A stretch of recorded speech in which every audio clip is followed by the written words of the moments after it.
જય શ્રી કૃષ્ણ. આજે આપણે ઓલ્ડ ટી શર્ટને ન્યૂ લાઈફ આપશું.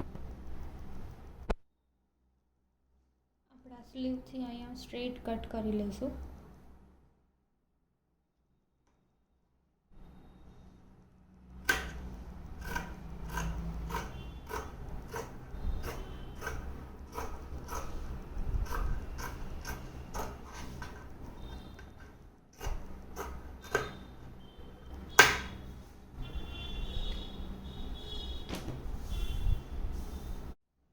આપણે જે આ પાર્ટ છે જે કટવાળો એ શોર્ટ્સના બહારની સાઈડ આવશે, એટલે એ રીતે આપણે ફોલ્ડ કરવાનું. તો આ લીધું, પહેલાં આ બે જોઈન્ટ કરી લેવાના.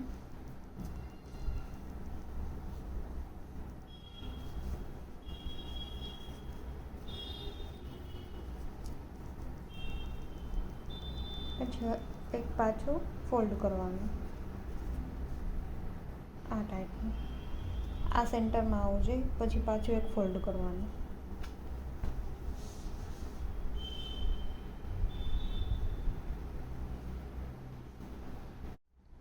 પછી તમારા સાઈઝની શોર્ટ્સ લેવાની.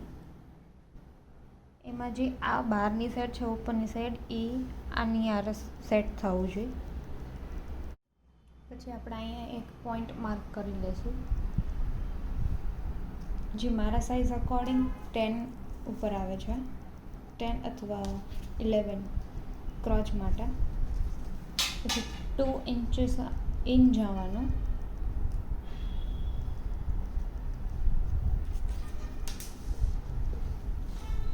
અને આ લાઈનને અહીંયા જોઈન્ટ કરી દેવાની.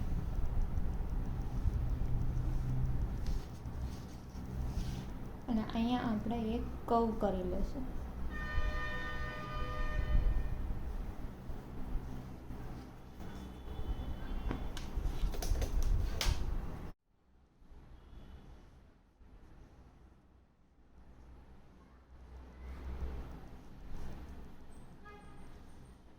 આને ક્રોસમાં આપણે માર્ક કરી લઈશું.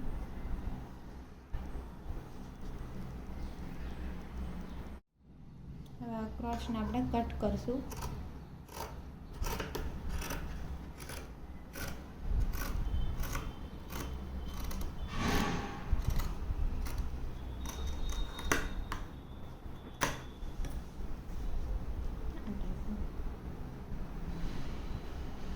બંને પીસને રાઈટ સાઈડ ફેસિંગ કરશું આવી રીતે. અને પછી આપણા ક્રોચ છે એને સ્ટિચ કરી લેશું.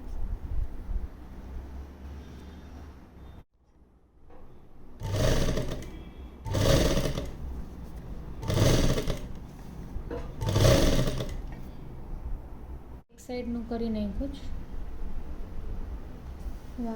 Second side.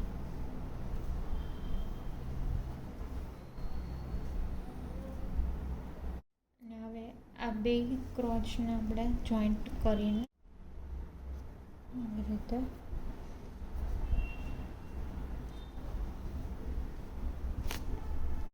આ સાઈડથી આમ આખું સ્ટિચ કરશું અને આપણું આ ક્રોચ અહીંયા જોઈન્ટ થશે.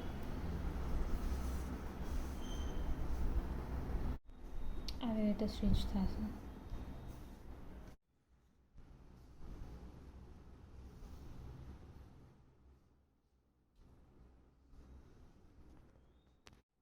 હવે આપણે અહીંયા ડબલ ફોલ્ડ કરીને સ્ટિચ કરી લઈશું.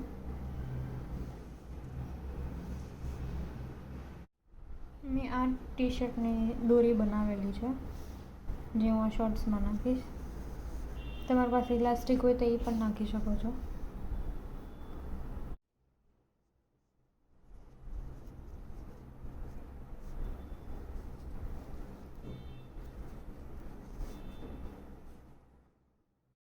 એન્ડ આપણી શોર્ટ્સ રેડી છે.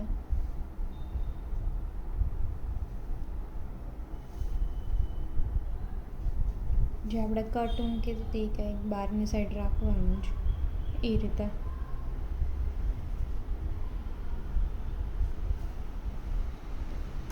અને સેમ મેં બ્લેક નહીં પણ નેવી બ્લુમાં કરેલું છે.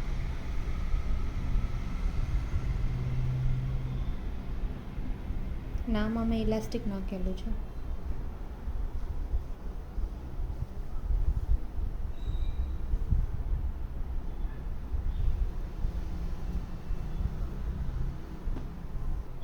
Thank you.